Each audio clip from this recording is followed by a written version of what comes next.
Under the Radar, bringing movies and people together, one frame at a time.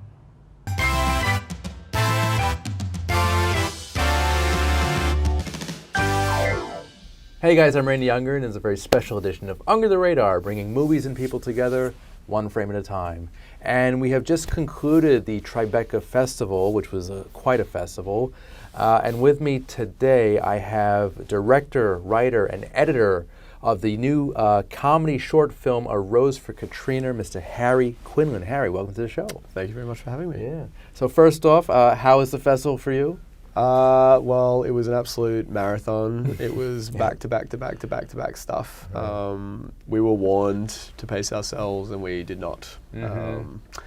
Went really hard and fast. So then we all got ill, but I'm fine now. Though. I'm all good. You look good. You look healthy. Thank you. Yeah. I do not feel healthy at all. Well, I feel like I need a liver transplant. Actually, oh no, you're fine. You're fine. So, A Rose for Katrina. I just saw it a little while ago. It is a short film, but I wanted more of it. And it's a strange one. It's basically a first date from hell, but we don't really get to the first date. It's just it's a crazy story of strange just one strange character. But I'm curious. There's a few little strange people. Yeah. There's another little strange character. It's just a lot of eccentricities, if you will. And how did this come about? I have a feeling this might have come from real life experience. It's completely made up. Okay. It's completely made up. Because it's very specific. Yes, I think that's why people ask if it's real, because of the specificity. No, it's completely came out of, I'm not sure where it came from. The depths of my psyche, from dreams, who knows. Yeah. But the origin of the short film, the script was, I was actually back in Australia working with some other directors. We were trying to make Screen Australia, which is the funding body in Australia, was giving a lot of funding towards TikTok series, actually, funnily enough. They're pushing TikTok. So we thought, let's put together a TikTok series and we'll get some money. And we were brainstorming what the series should be and what sort of, we wanted it to be an anthology, but we wanted there to be some kind of linking thing. And my pitch was, what if it's all different directors, all different stories, but there's like a formal thing linking them. And my idea was the camera is outside every building that these stories are taking place in, and we're looking in through the windows, and it's kind of like a little dollhouse. Right. So anything can happen, and it can be anyone's style or writing, but the visual style is going to link them all. It's going to make them feel more cohesive. So I wrote this script, which you've seen, which is a 9-minute short. It's absolutely not a TikTok video at all. Like, there should probably be max 2 minutes. Right. And I wrote it and I read it to everyone, and I kind of knew that it wasn't really a TikTok show, but I just wanted to read it, and I really liked it. I wanted to make it really bad, so I just did it. And the looking in from the outside, almost like a John Carpenter Halloween vibe. Oh yeah, that's a good, I hadn't thought of that. Yeah. The reference was The Player. The Robert Altman film, The Player. Okay. Have you ever seen The Player? Is that Tim Robbins? Yeah, the Tim Robbins movie. So the opening shot of The Player is a one take in a busy Hollywood backlot in the 90s, and it kind of does, it follows the characters, and if you watch my short film and then you watch The Player, you'll know I ripped it off pretty heavily. Okay. But actually, to be honest, I kind of, while writing it, I was like, I want to do this in the style of Robert Altman, and that's something I've always wanted to try to do, because I love Robert Altman a lot. I actually just got into him myself. I watched California Split. Oh, that's one of the best ones. Yeah. I just watched that recently. It was a nice introduction. That is an amazing movie. Yeah, so I need to go back and see, it's like MASH and McCabe and Miss Miller. Yeah, McCabe and Miss Miller is good. Yeah. I love Shortcuts as well, and Three Women as well, which is kind of more of his 70s art movie thing, but it's really good as well. But California Split's amazing. I love the ending of California Split. It's one of the best gambling movies. It's a fun one. Yeah, but that opening in California Split when they're in that gambling house and everyone's talking, I don't know how he does. The overlapping dialogue is so good. How does he cut them though? I don't know. It just works so beautifully. I don't know how he films it. I don't know how he cuts it. Yeah. Everyone's talking the whole time. They're clearly non-actors. Yeah. I think they're probably just people in that gambling maybe. There's some people in there that you're like, that's not an actor. Yeah. That's someone that's been at that table. I did get a little bit of that overlapping dialogue in the house in this film. Yes, so that was my idea. I wanted it to be Yeah. non-stop dialogue, just Awesome. constantly going, and you have the TV going as well, and you Yeah. have the guys talking, and you have the guy on the phone. And it's just it's such a short film, but each character that's on screen, they're so interesting, and their conversations, especially the two guys on the couch. yeah, I wanted more of them. I wanted more of everybody. everyone basically. loves the guys on the Yeah, couch. yeah, they're so the very quirky and fun. yeah, the guys on the couch are Jonathan Schuster and Lewis Garnham, who are Melbourne comedians who are very, very talented.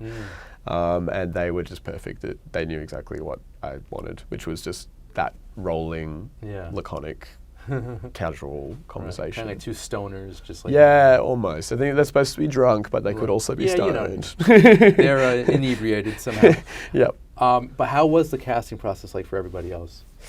So the casting process for everyone else, well, Megan Smart is the lead actor in the short, and she is someone, well, I knew that I needed a really strong person in that role because it's kind of the really fun one, and she kind of has the most to do, and she also sells the whole thing.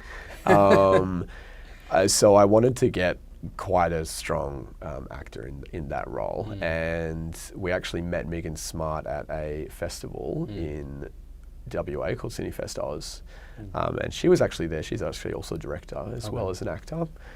She was there with a short film which I saw, which is really good, and she just had that kind of, I kind of wanted someone with like a actor kind of quality. She had that kind of star quality, that kind of Very strong personality, it seems. Her performance. yes, and the charisma. Yeah, and, yeah, she and had yeah, all- we cast her. Like Larry, my producer, after we met her, he said sometimes you meet people and you just know they're going to be like famous in like 2 years, you know.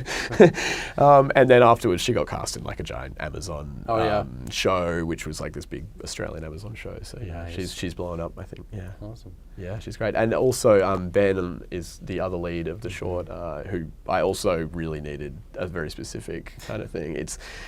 He needed to be just like the most normal person ever. And Ben is Benjamin. Straight man. Yeah, he's the straight man. Not that Ben is a normal person at all. I actually found him on TikTok, funnily enough. So he was posting funny videos. I found this video, and I knew he was Australian, obviously, and I was like, I think he's in Melbourne as well. But it was him and his girlfriend kind of lounging around, and they were coming up with like made up titles or like made up plots for like Black Mirror episodes. Okay. And he's a very funny Like guy. fan Like, fiction. yeah, but like they're just like stupid. It's like Okay. it's just like I can't remember them off the top of my head, but like just really funny things. And I was like, oh, this guy's really funny. All right. He could probably be a comedian if he wanted to be, and he probably could. But he's also a model, so I can't remember. I can't remember how I found him. I talked to him online, and I sent him a message, and he'd moved to Sydney, but we flew him down. So yeah, that was kind of how I got the two leads. Yeah. That's awesome. I love that. Yeah, TikTok. Yeah, It's crazy. It's wild. As a filmmaker, sometimes you realize you can just ask people That is to be in it, and they're ridiculous. like, sure. TikTok is the new casting agent. yeah. That's insane. So even though it is a very short film, what were some of the challenges you faced on set? I'm curious.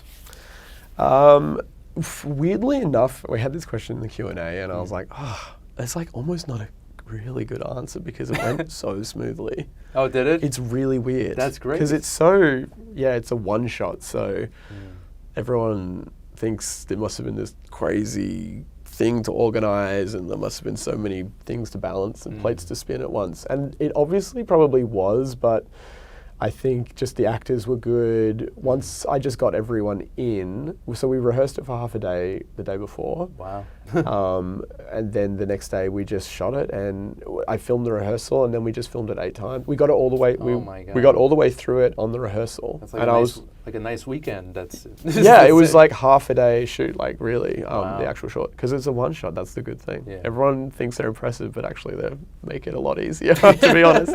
That's hilarious. Yeah, got all the way through it, and yeah, like when we got through it on the first time, I was like, this might actually just work. Like we might just do this. Yeah. So kind of improvising a little bit.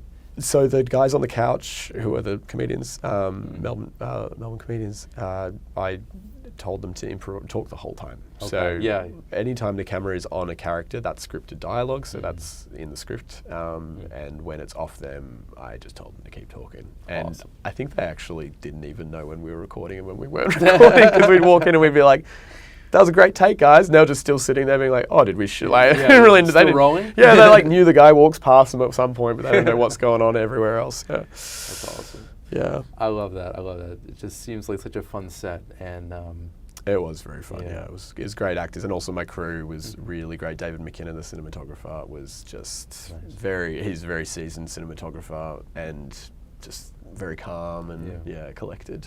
now it's a very eccentric film. It's very quirky and weird. But what do you hope audiences take away from it ultimately? I hope, well, like with everything I make, I just hope it holds the audience's interest. That's my ultimate goal.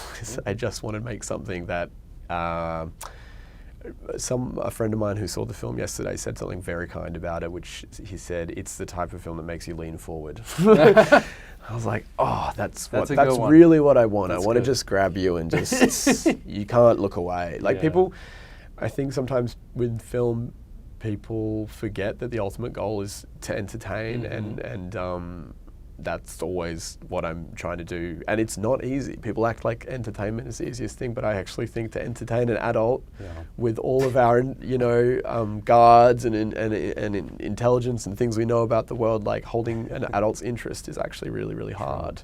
You have to be quite creative, I hope. Yeah, I hear that, especially in an era of superhero epics and just sequels and requels and reboots. It's just there's no originality. Yes. So for me, movies don't really hold my attention nowadays because it's all the same formula. No, because you know every beat, and that's why like the greats always play with the beats, basically. Any hopes of turning this into a feature? So I do have a feature screenplay that I've written. It's not actually based on the short. I'm sort of treating my shorts as just standalone kind of calling cards or like things that I can show people and say, this is what I made. And I just want to focus on making each thing in its own form the best it can possibly be. So if I'm making a short, I want it to be the best 9-minute short. And hopefully it makes people want to read more of my writing. And I've got my feature ready to go. I can pull it out and be like, read this. It's completely different, but the tone and the style, which I think I kind of hopefully reached with this short is I think really helpful to help people understand my kind of stuff, basically. So it's not the same characters, it's not the same situation, but it's the same world, if that makes sense. So you're kind of developing it all as a whole, but segmented. Well, stylistically more than like an actual linked universe. It's kind of my hopefully my style. There's a method to your madness, sir. Well, I can say there is after it's all said and done, but no, so far so good, because this film is good proof. That great, thanks so much. Just curious before we go, are there any filmmakers, I'm sure there are plenty, that are influences on your craft, sir? Well, absolutely, Robert Altman, I mean, is the huge one I keep bringing up right now. Quentin Tarantino, I have to say. I know it's such a film bro answer, and everyone rolls their eyes now when I say this, but I think it's so disrespectful not to celebrate Tarantino. Like, don't throw the baby out with the bathwater. Yeah, it's a paradox. It's a paradox. It's a cliche because it's true. He's great. He is.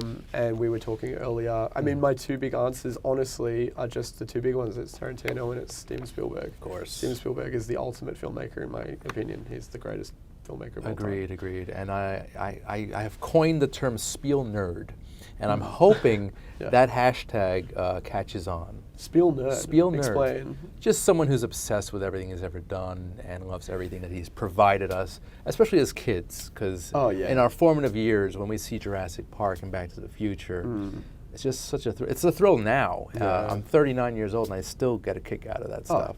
I mean, I just watched Catch Me If You Can on the way over, because I think Catch Me If You Can, as I get older, might be, I mean, obviously Jurassic Park, obviously.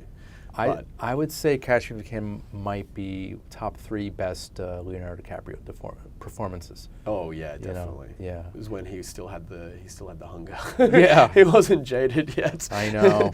Yeah, that movie is amazing. It just and everything, the score, the art direction. The score is incredible. Yeah. I walk around listening to the score all the time, and that intro, Yeah. the Oh, soul yeah. bass kind of. Oh, beautiful. Yeah, it's Perfect. great. Love John Williams. Oh yeah. I mean, Well, he's- Harry Quinlan, I want to thank you so much. This was great. The Thank you film so is much. great. And congratulations on the film and your future successes, sir. Oh, thank you so much. Thank you for having me. Anytime, anytime. It's been a pleasure. Yeah.